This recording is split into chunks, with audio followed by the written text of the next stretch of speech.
Selamat pagi saudara-saudariku, para pendengar Embun Surgawi yang dikasihi Tuhan. Kita awali renungan hari ini dengan bersama berdoa. Dalam nama Bapa dan Putra dan Roh Kudus, amin. Allah Bapa sumber kehidupan, penyertaan-Mu membawa kami senantiasa memiliki pengharapan.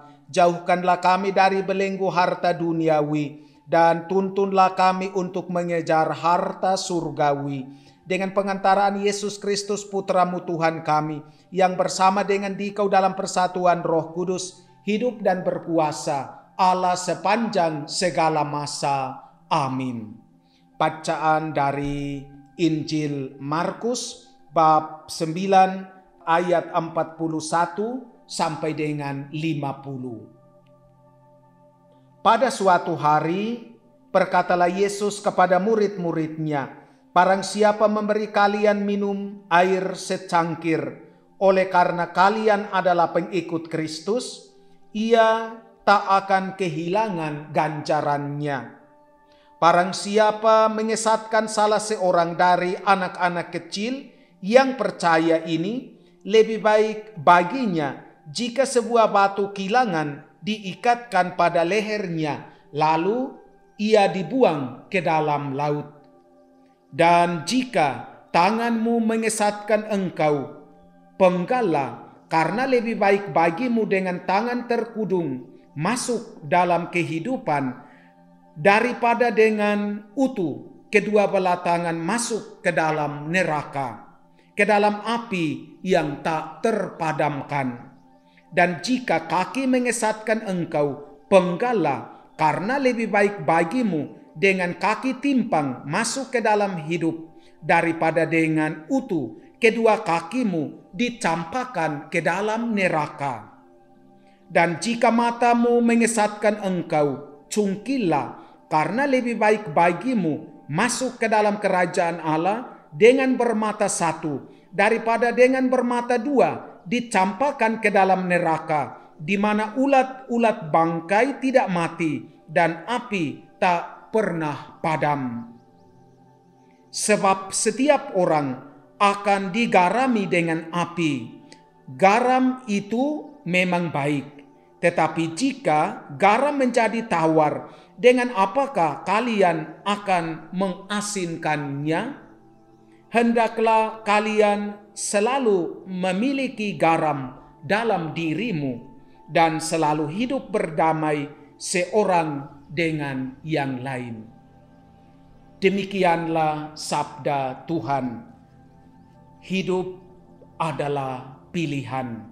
Saudara-saudariku terkasih, kita pernah mendengar bahkan menyanyikan lirik lagu berikut ini. Hidup ini adalah kesempatan. Hidup ini untuk melayani Tuhan. Jangan sia-siakan apa yang Tuhan beri. Hidup ini harus jadi berkat. Oh Tuhan, pakailah hidupku selagi aku masih kuat. Bila saatnya nanti ku tak berdaya lagi, hidup ini sudah jadi berkat. Lirik lagu hidup ini adalah kesempatan dengan penciptanya, Pendeta D. Surbakti, yang diposting oleh Reza Iqbal Fauzi. Lagu rohani ini sangat populer hingga saat ini. Lagu ini mengajak para penikmatnya untuk merenung, merefleksi bahwa hidup ini adalah kesempatan. Gunakanlah kesempatan itu untuk berbuat baik bagi Tuhan dan sesama, agar pada saatnya nanti hidup kita sudah jadi berkat.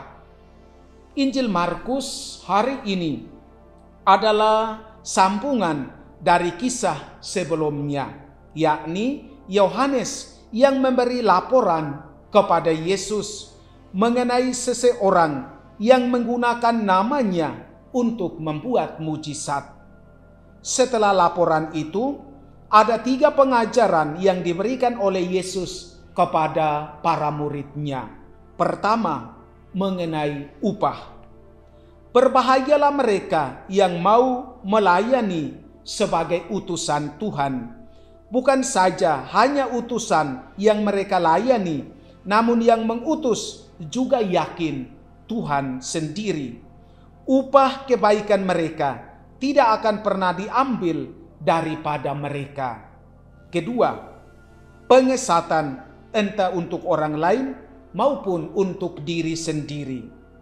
Diambil contoh anak kecil. Mengapa tidak boleh mengesatkan anak kecil? Sebab anak kecil itu masih polos, jernih, dan murni hatinya. Jika mengesatkan anak kecil, maka upahnya adalah kematian. Mengesatkan diri sendiri juga tidak dikehendaki oleh Kristus, karena upahnya juga adalah kematian. Mengesatkan diri sendiri berarti sudah tahu bahwa itu berdosa, namun masih saja siap untuk melakukannya juga. Ketiga, mengenai garam. Garam yang tidak asin, apa gunanya lagi? Garam itu apa? Garam adalah simbol cahaya hati manusia yang memancarkan kebaikan dan menuntun manusia pada kebaikan itu sendiri. Dalam dunia ini, aturan selalu ada dan memiliki sebab dan akibat tetaplah berlaku. Jika kita memilih untuk berbuat baik, maka upahnya itu adalah kebaikan. Jika kita memilih untuk berbuat jahat, maka upahnya adalah kejahatan. Jadi, hidup ini adalah kesempatan untuk memilih. Pilihlah yang baik, maka akan berbuah kebaikan. Tuhan Yesus, semoga kami mampu berbagi kasih dan berkat dengan sesama, dengan hati yang tulus ikhlas. Amin. Tuhan bersamamu. Semoga saudara-saudari sekalian dilindungi, dibimbing dan diberkati oleh Allah yang Maha Kuasa, Bapa dan Putra dan Roh Kudus. Amin.